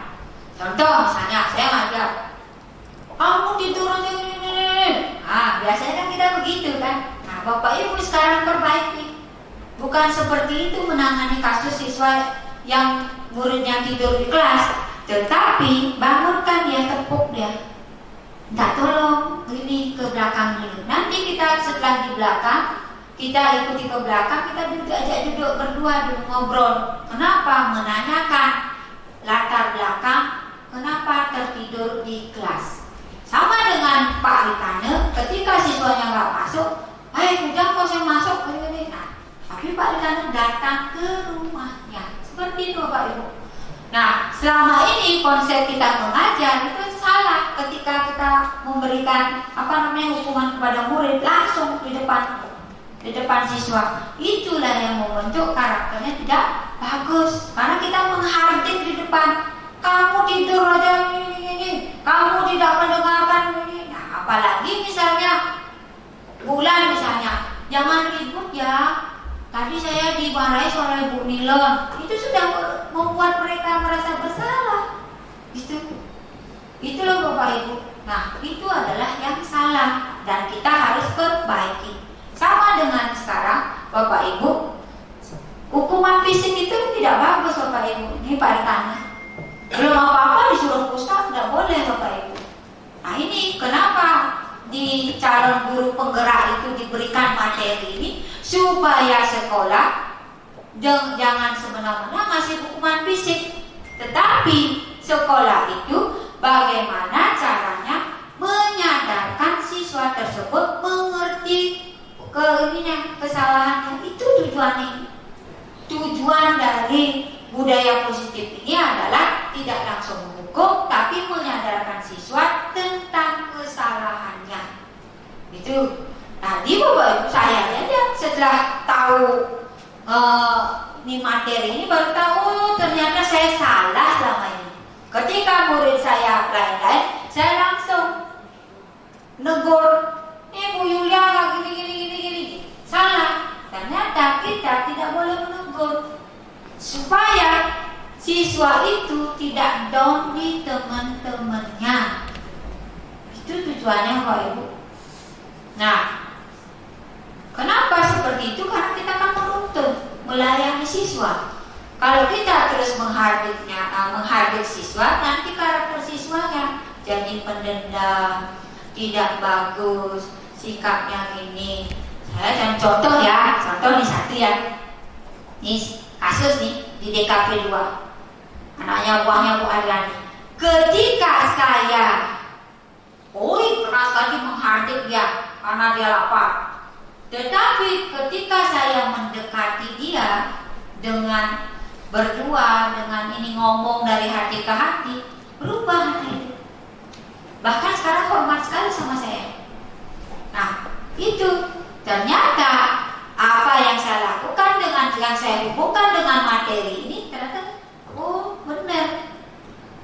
Cuma waktu itu saya nggak tahu materi ini. Nah sekarang setelah saya mau tahu materi ini, jadi ketika saya mengajar di kelas, saya akan berubah. Itu bukan kita menghardik, ajak dia keluar. Jangan dihardik atau ditegur di depan teman-temannya. Kita ajak keluar. Ayo keluar sebentar. Saya harap juga Bapak Ibu sama.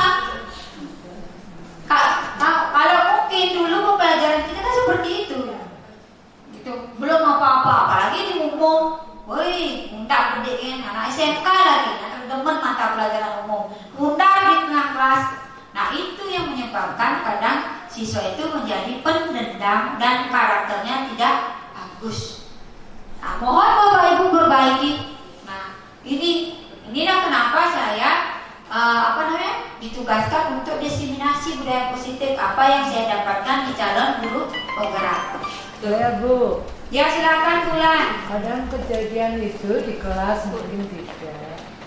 Kita harus waspada juga ketika anak-anak dikumpulkan di lapangan. Nah, di situ perlu dikontrol juga Bu.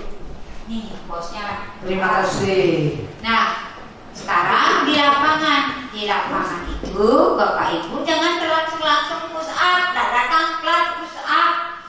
Itu bisa seperti apa? Misalnya contohnya kegiatan yang diajarkan bisa dengan bersih-bersih, kan tidak harus Quran. Efeknya ketika saya terlambat saya disuruh bersihin kaca di kantor, kan bisa secara halus tanpa hukuman fisik. Ataukah nanti disuruh sembahyang, kan boleh. Nah Bapak Ibu ingat, di budaya positif ini jangan semena-mena Bapak Ibu memberikan hukuman fisik. Itu tidak bagus, karena ketika diberikan hukuman fisik, karakter siswa tidak bagus dan siswa itu menjadi pendendam. Itu. Nah, inilah yang yang kita harus perbaiki. Ini mohon pembina OSIS, buatlah hukuman yang ini yang tidak ke fisik Bapak Ibu. Misalnya apa, menyapu ini kan bisa. Itu. Menyapu fisik enggak? Hah? Menyapu itu fisik apa enggak? Secara psikis memang. Psikisnya. Enggak tidak bagus. Terus apa lagi hukuman kalau misalnya literasi yang bagus, karena literasi bisa membentuk karakter anak. Ya, itu dari guru BK. Literasi berarti Bapak Ibu nyuruh menulis atau membaca silakan, atau disuruh membaca puisi di tengah lapangan boleh, atau membuat pantun boleh. Itu Bapak Ibu. Atau dia stand up komedi juga boleh. Itu hukumannya. Coba sekarang stand up komedi di depan teman-teman, atau buat pantun, buat puisi kan gitu. Nah, literasi membaca atau membuat tulisan. Saya tidak akan melakukan kesalahan ini sebanyak berapa kali gitu. seperti itu Bapak Ibu. Inilah tujuannya diseminasi budaya positif supaya yang ikut guru penggerak kan sedikit, tidak semua Bapak Ibu ikut guru penggerak. Makanya saya menginginkan Bapak Ibu untuk daftar guru penggerak. Karena apa? Materi itu supaya ini Bapak Ibu tidak hanya 1-2 orang aja yang paham. Jadi kalau semua paham, bagus ini diterapkan di sekolah. Nah, apalagi kita SMK, budaya positif kita kan banyak.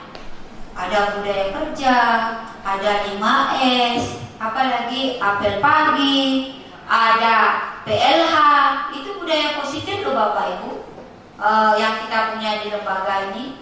Nah, yang saya yang kita apresiasi nih di saya kalau kita datang ke sekolah-sekolah lain itu kan yang diapresiasi itu adalah PLH, budaya positif PLH. Mana ada siswa yang mau nyapu SMK kan jarang mau.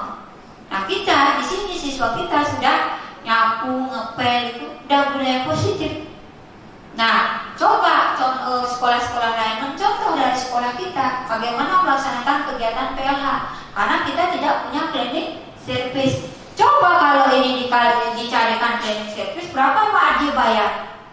Mungkin butuh 10 orang untuk membayar ini cleaning service ini. Berapa gajinya dan lain sebagainya, itu imbasnya. Tetapi kalau kita menjalankan budaya positif ini tentu untuk menekan pengeluaran. Kalau kita sedikit pengeluaran, otomatis siswa sedikit membayar komite. Itu Bapak Ibu. Ya Bapak Ibu, terus saya lanjutkan. Nah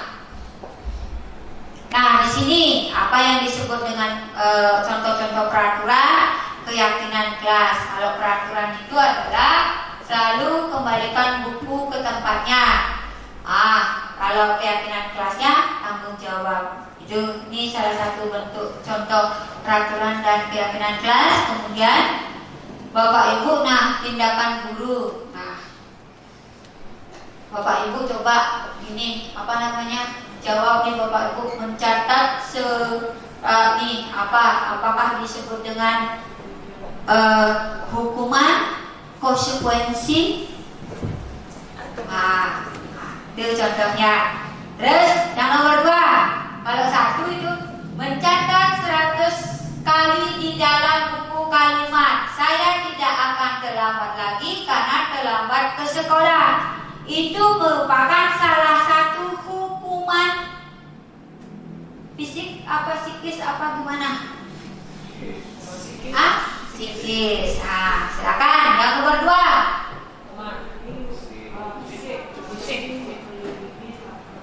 Hukuman. Yang nomor 3.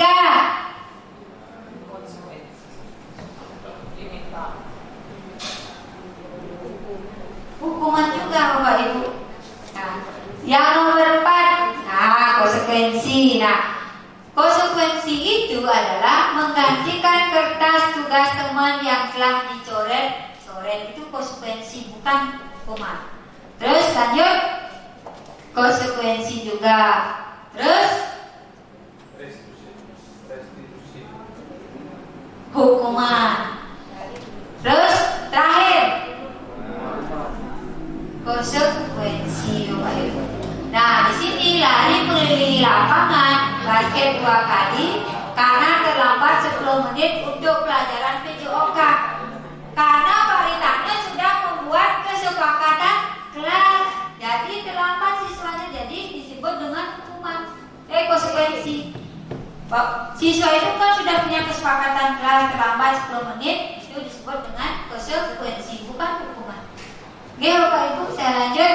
Perbedaan hukuman dan sanksi atau konsekuensi. Nah, di sini hukuman sesuatu yang menyakitkan harus terjadi. Kalau sanksi itu sesuatu harus terjadi. Kemudian membuat anak atau ini apa namanya? Membuat anak sedikit itu untuk jangka waktu lama. Membuat anak sakit untuk jangka waktu lama, membuat anak merasa tidak nyaman dalam jangka waktu pendek. Nah, ini Bapak Ibu perbedaan hukuman, sanksi dan konsekuensi. Kemudian, kita juga harus memperhatikan kebutuhan dasar hidupnya. Apa yang Anda pahami terkait kebutuhan dasar manusia, yaitu kebutuhan dasar hidup, yaitu ada kebutuhan untuk bertahan hidup, seperti contohnya Pak Sarwib. Nah, itu salah satu nih Pak Sarwib, kebutuhan dasar hidup siswa kita. Nih, yang tadi untuk bertahan hidup atau survival, kasih sayang dan rasa diterima, kebebasan, kesenangan, penguasaan. Nah, tapi yang paling banyak biasanya kita hadapi adalah ini, kebutuhan untuk bertahan hidup. Karena kita adalah siswa dari golongan menengah ke bawah, dan ini yang kasih sayang dan rasa diterima. Karena kita kebanyakan siswa kita adalah broken home. Itu loh Bapak Ibu. Tadi Bapak Ibu harus memperhatikan ini. Siswa kita bagaimana mendapatkan kasih sayang dan rasa diterima, kemudian kebebasannya, bukan sebebas-bebasnya seperti ini, pasti kan ada aturannya. Terus kesenangan dan penguasaan. Nah, di sini sudah dikasih kesenangan oleh Pak Adil. Ada WiFi di tiap kelas, itu sudah diisi Bapak Ibu. WiFi. Nah, siswa kita sudah bisa, dia misalnya nonton atau mencari jawaban atau main game Bapak Ibu. Udah difasilitasi. Salah satu ini harus diisi, kebebasannya seperti apa, kebebasan memilih ekstra, bagaimana, kebebasan misalnya dia ikut pembelajaran ini, terus sudah gitu kesenangannya sudah diisi, sarana prasarananya, ada WiFi di tiap kelas. Jadi ketika dia istirahat tidak ke kantin atau bosan, dia bisa nonton. Itu loh Bapak Ibu. Dan penguasaan. Nah, penguasaan karakternya seperti apa? Terus Bapak Ibu, saya lanjut. Nah, sebutkan 5 posisi kontrol. Nah, di sini baru posisi kita Bapak Ibu. 5 posisi kontrol kita sebagai guru. Ayo Bapak Ibu. Nah, sekarang kita akan bahas satu-satu. Di manakah kita posisi kita sebagai guru? Apakah sebagai, nah silakan Bapak Ibu, siapa yang bisa 5 posisi kontrol sebagai guru? Ini kita juga ini awam nih, saya juga baru dapat ketika di calon guru penggerak. Yuk silakan Pak Franky.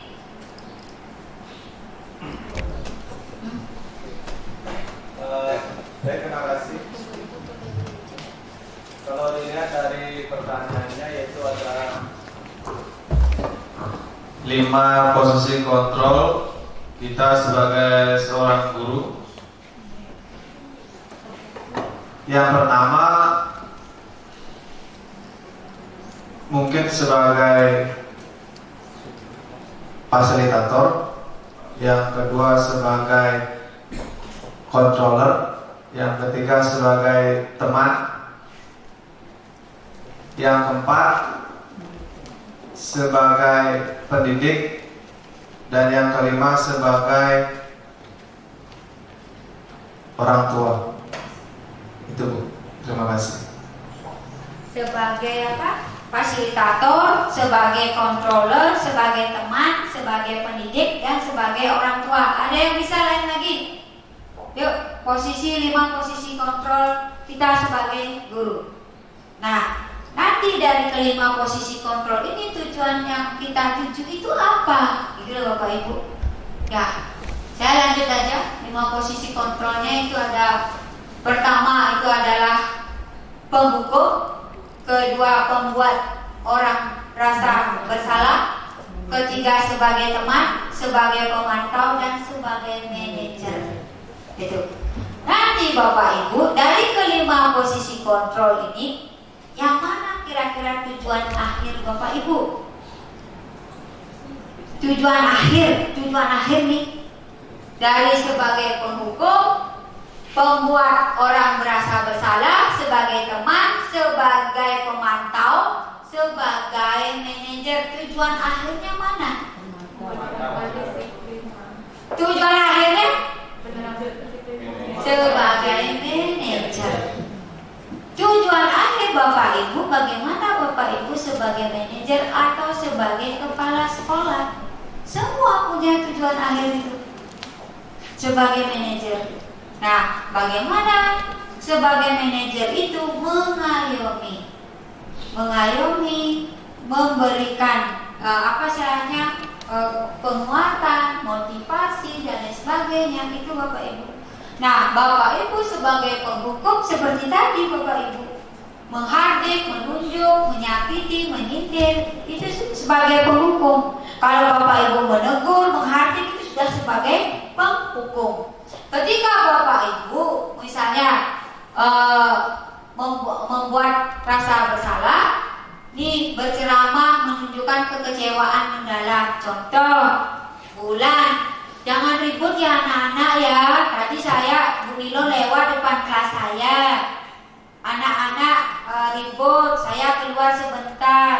Saya dimarahi Bu Nilo. Ya, sekarang Bu Bulan menceritakan di kelas.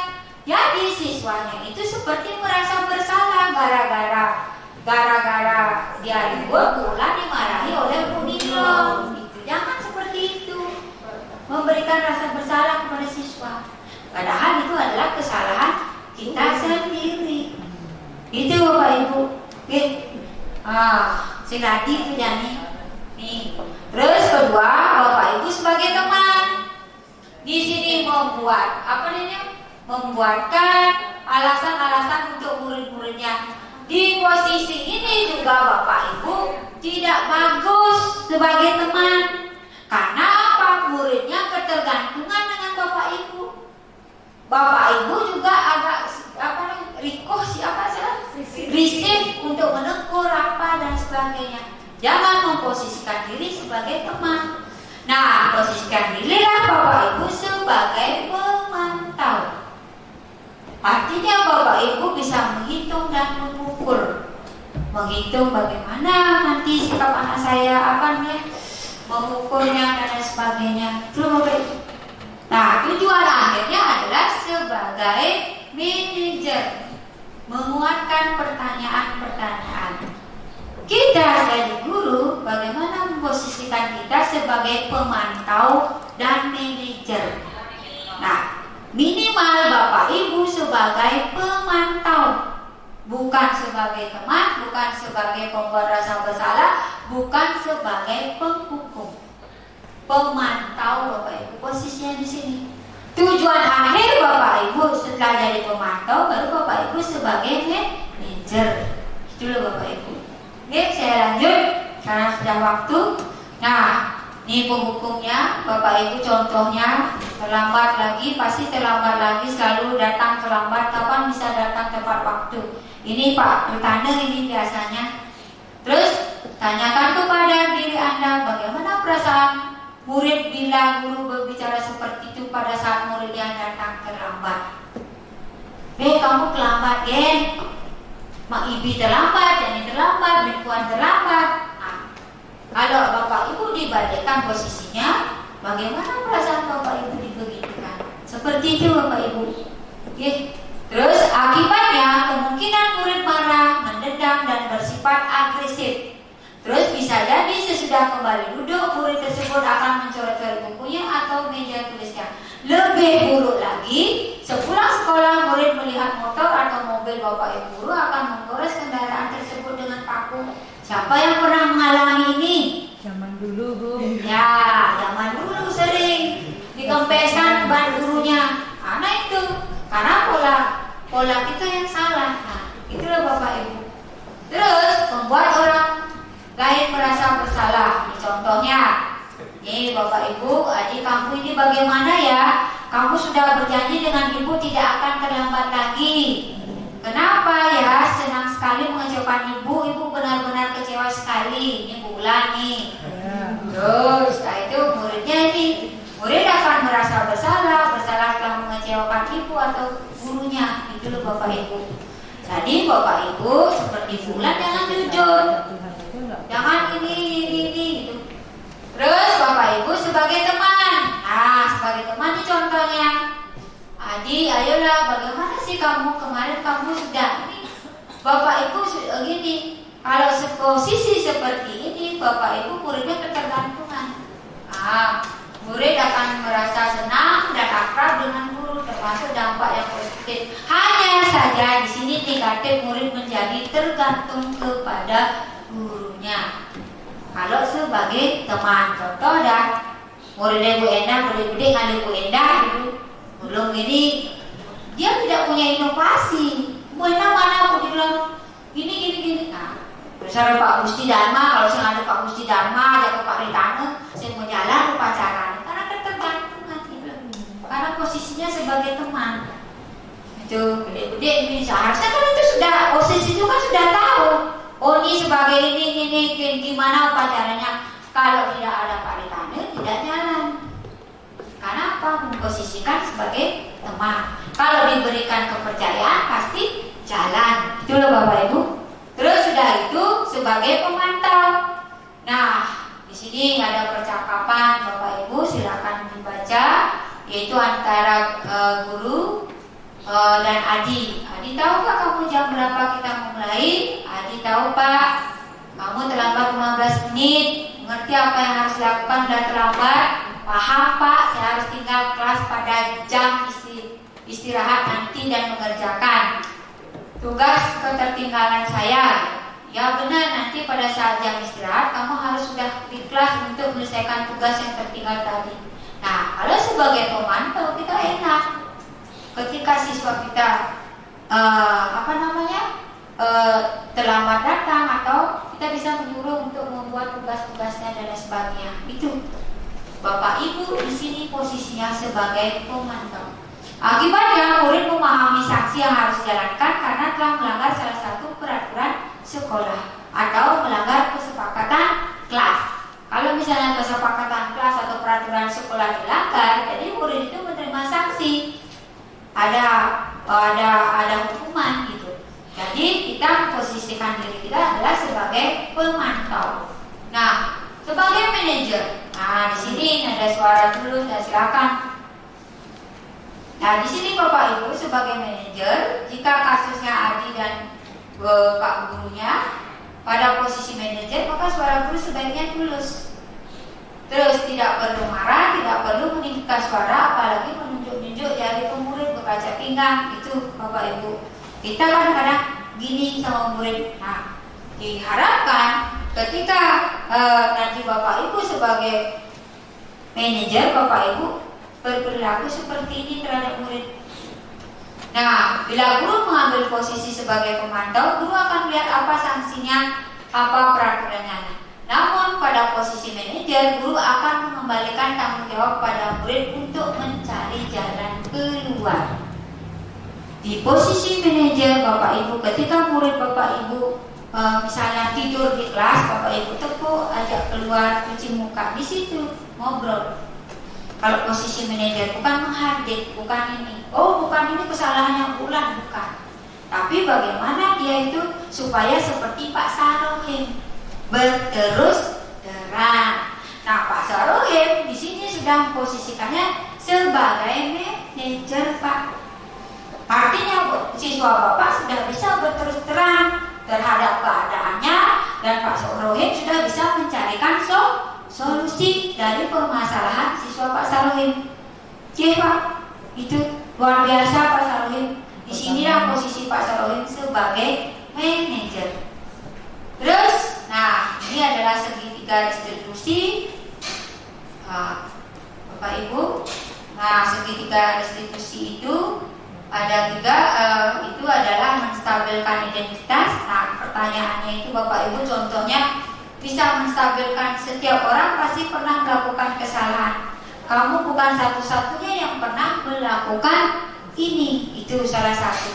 Nah kemudian validasi tindakan yang salah, menanyakan keyakinan itu. Kalau itu keyakinan kelas, kita menanyakan keyakinan kelas. Apakah siswa tersebut tahu nggak keyakinan kelas kita yang dibentuk? Terus untuk membuat anak merasa gagal karena berbuat salah menjadi positif terhadap dirinya, itu adalah kita misalnya kasusnya menstabilkan identitas. Ini contoh kasusnya Bapak. Perkataan guru seperti ini. Ya, guru berkata berbuat salah itu hal yang manusiawi, tidak ada yang manusia yang sempurna gitu. Terus kemudian itu validasi tindakan yang salah, guru contoh perkataan guru seperti ini. Terus saya lanjut yaitu menanyakan keyakinan kelas. Salah satu ini contohnya adalah apa nilai yang kita percaya di kelas atau sekolah kita. Itu Bapak Ibu. Nah, Bapak Ibu, sebelum lanjut kasus, ini saya nanti akan kasih tugas kasus. Let's breaking dulu Pak Franky. Biar Bapak Ibu nggak ngantuk, silakan Pak Franky. Ayo. Saya mabuk.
Sekarang saya kasih contoh kasus satu.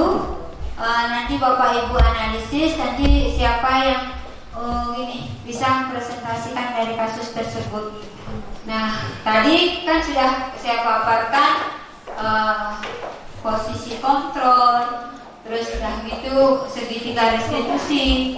Sekarang Bapak Ibu coba analisis dari kasus tersebut. Nanti dari analisis itu yang sudah selesai bisa presentasikan ke depan.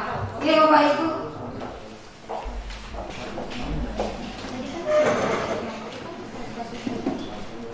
Ini kasusnya yang dihadapi sering-sering sama Pak Rikana itu, sebenarnya nggak pakai sepatu ya. Ini Pak Rikana bisa jawab.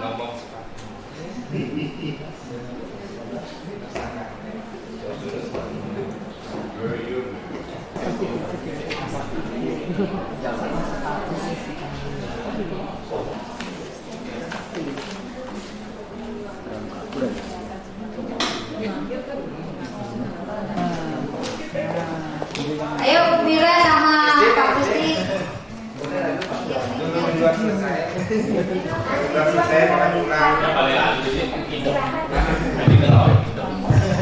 Jangan sampai salah ya, ini pembina OSIS loh nih berdua. Sampai salah menganalisis kasus, berarti salah yang dijalankan di lapangan gitu. Dengan Pak Rinardi. Baik, terima kasih. Di sini dari hasil diskusi dari kasus yang diberikan, ada beberapa hal yang telah kami analisis. Yang pertama, tujuannya. Nah, kelompok 1 Bu. Anggotanya saya sendiri, Darma Putra. Yang kedua ada Mira, dan yang ketiga ada Agung Suparno. Ya. Dalam kasus di atas, ya ini kasus dari Pak Lukman. Sikap posisi apakah yang diambil oleh Pak Lukman? Jelaskan. Jadi sikap yang diambil Pak Lukman menurut kami itu adalah dia mengambil sebuah hukuman, ya, di mana dia membuat rasa bersalah dan membuat siswa itu merasa malu. Kemudian yang kedua, bila Bapak Lukman mengambil posisi seorang manajer, kira-kira apa yang akan dikatakannya? Pertanyaan seperti apakah yang diajukan kepada Sabrina? Di sini mungkin beberapa hal yang bisa ditanyakan jika dia mengambil posisi seorang manajer adalah mengapa kamu terlambat? Yang kedua, tahukah apa akibat jika kamu sering datang terlambat? Kemudian yang ketiga, kenapa memakai warna sepatu yang berbeda? Itu beberapa pertanyaan yang mungkin bisa ditanyakan. Kemudian kira-kira bila kami sebagai kepala sekolah, nilai-nilai kebajikan apa yang ingin dituju oleh peraturan harus berwarna hitam? Yang pertama itu ada kedisiplinan, yang kedua bagaimana rasa persamaan atau kebersamaan dari semua siswa sehingga tidak ada siswa yang merasa lebih mampu ataukah kurang mampu. Jadi di sini ada siswa yang memiliki rasa kebersamaan yang tinggi. Kemudian bagaimana menyikapi sikap yang diambil oleh Pak Lukman? Di sini kami mengatakan bahwa yang diambil sikap yang diambil oleh Pak Lukman itu kurang tepat karena tidak mempertimbangkan kondisi dari siswanya, padahal siswanya sudah mencoba untuk menjelaskan situasinya. Demikian yang bisa kami paparkan dari kelompok 1. Terima kasih. Baik, kelompok 1 tugasnya dikumpul dulu Pak. Excellent, bagus nih Bapak. Nah, jadi ternyata ini kelompoknya pembina OSIS semua nih. Nah, jadi Bu Ulan bisa maju. Bu Ulan bisa maju sebelum saya komentari dulu. Oh, sekarang Ulan ya dari kelompok matematika. Siapa kelompoknya nih? Ini dengan Pak Sarohe. Ya, Pak sini Pak Sarohe dulu. Ayo sini maju. Yuk.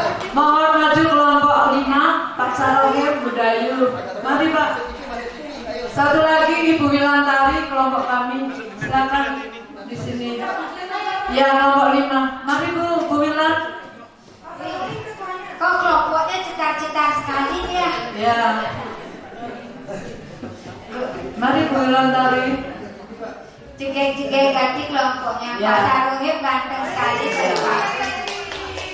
Ini Pak Sarohe adalah penasehat kelompok. Saya juru bicara, pemikir adalah Ibu Dayu dan Ibu Wilantari. Ya, saya menanggapi dari kasus yang diberikan oleh Ibu Nilon. Dalam hal ini Sabrina yang melanggar tata tertib, terlambat dan memakai sepatu yang di luar ketentuan, yaitu sepatu hitam. Dalam kasus di atas, sikap posisi apakah yang diambil oleh Bapak Lukman? Bapak Lukman dalam hal ini dia memposisikan sebagai guru penghukum. Tadi sudah disampaikan oleh Bu Nilon bahwa karena Pak Lukman ini menghukum tanpa menanyakan sebab kenapa dia melanggar tata tertib. Kemudian untuk Pak Lukman yang apabila Pak Lukman mengambil posisi seorang manajer, maka dia akan menanyakan beberapa hal pertanyaan sebab keterlambatan dan tidak memakai sepatu hitam. Kemudian kalau menjadi kepala sekolah, nilai kebajikan apa yang ingin dituju dengan peraturan siswa harus memakai sepatu hitam? Seperti yang disampaikan oleh pembina OSIS yang tadi sudah dipaparkan oleh Pak Darma dan Bu Mira, yaitu Bapak Penasehat tadi ada sesuatu yang kita menyampaikan kesetaraan, tetapi Bapak Penasehat sampaikan kesetaraan itu tidak sama. Mungkin yang disampaikan Pak Gesi tadi supaya tidak ada perbedaan perlakuan antara si miskin dan si kaya, ya. Jadi semua diseragamkan hitam itu untuk kerapihan. Saya lebih setuju seperti itu, ya. Bukan hanya disiplin tapi kerapihan bersama. Kemudian bagaimana Anda menyikapi yang dihadirkan oleh Pak Lukman? Kalau sebagai kepala sekolah, saya akan menyampaikan kepada Pak Lukman bahwa barangkali lain-kali penanganan kasus tidak harus memberikan hukuman, tetapi lebih kepada fungsi guru sebagai manajer. Jadi ditelusuri dulu, seperti yang tadi Pak Ritana, ditelusuri apakah sebab musabab dari pelanggaran tersebut. Mungkin dari penasehat akan menambahkan, silakan. Baik, terima kasih. Pada kasus ini, saya pikir semua kita ajak, termasuk siswa, Pak Lukman dan pengambil kebijakan, gitu ya. Kita angkat kenapa harus berseragam, ya, kenapa harus pakai sepatu hitam, gitu ya. Nah, kenapa ini harus kita jawab bareng-bareng, termasuk si siswa. Kalau sudah tahu jawabannya, saya pikir penghukuman nggak perlu lagi. Gitu, terima kasih. Dari pemikir-pemikir cukup, ya. Ya, saya kembalikan kepada Ibu Nilon atau MC. Mari. Terima kasih. Oke, baik, tepuk tangan dulu Bapak Ibu. Saya minta tepuk tangannya luar biasa.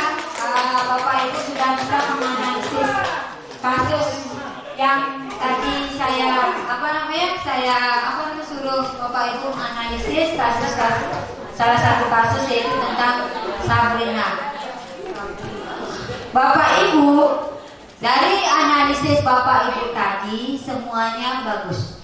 Cuma salah satu Bapak Ibu dari Pak kelompok 1 dan kelompok 5 itu analisisnya satu kurang. Bapak Ibu belum mengisi kebutuhan dasar Sabrina.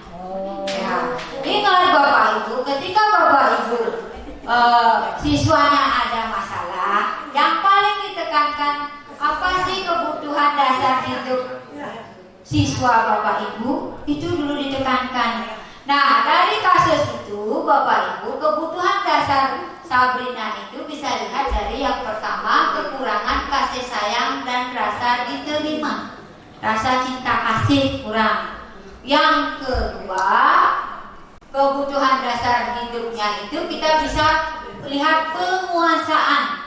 Sabrina begitu menguasai, menjelaskan gara-gara dia tidak memakai sepatu hitam. Itu loh Bapak Ibu. Nah, yang dari dipaparkan kelompok 1, kelompok 2 itu sudah sangat bagus, excellent. Jadi Bapak Ibu sudah bisa menerapkan budaya positif di lapangan Bapak Ibu. Nah, cuma ketika Pak Ritane ketika menangani kasus Bapak ingat kebutuhan dasar hidup siswa Bapak. Itu apakah dia perlu rasa cinta kasih, apa perlu kesenangan. Nah, jangan diartikan berbeda Pak nih. Nah, ini kebutuhan dasar hidupnya. Oke Bapak Ibu, demikian tadi pemaparan dari diseminasi saya tentang budaya positif kali ini. Sebelum saya tutup, ada pertanyaan apa pas? Pas. Baik, terima kasih Bapak Ibu atas waktunya. Apa yang saya sampaikan sekolah, yang buruknya jangan diambil. Jika saya menyampaikan dengan kata-kata yang kurang bagus, saya minta maaf. Saya akhiri dengan mengaturkan parame santi. Om Santi Santi Santi Om. Assalamualaikum.